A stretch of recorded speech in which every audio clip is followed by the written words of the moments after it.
Arestado naman ang isang guro matapos ireklamo ng pangmomolestya ng 6 na estudyante. Kapalit daw po ng maliit na halaga sa Cavite. Napagalamang modus ng suspect ang pagbebenta online ng malalaswang larawan at video ng kanyang mga estudyante. Talaga naman, Vic sumintak sa detalye. Vic?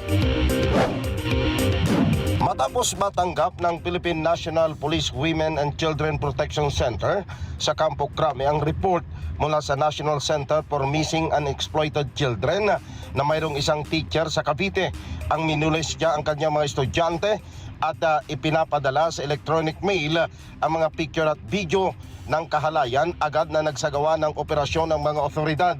Sinabi ni Police Brigadier General Maria Shela Portento, Direktor ng Women and Children Protection Center, nagkaroon ng verification ng pulisya sa Interpol Child Sexual Exploitation Database at napatunayang positibo ang report, kaya agad na nag-apply ng cyber warrant laban sa suspect na kinilala lamang sa alias na Teacher Piolo.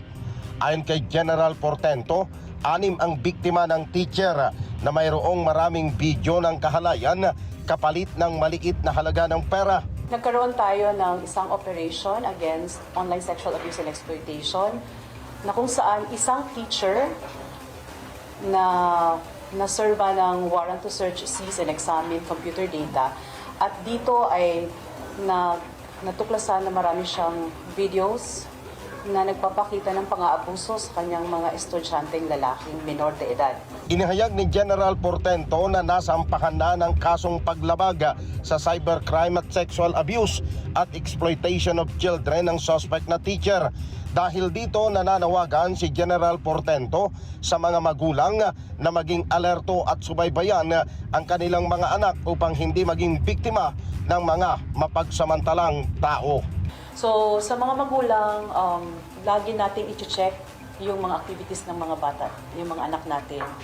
Pag nakitaan nyo po na merong mga behavior na kakaiba from the normal, like saan siya kumukuha ng karagdagang pera, pambili ng isang bagay, or madalas ba na yung mga oras na dapat na nasa bahay na siya, ando doon na siya, at kung wala, i-monitor.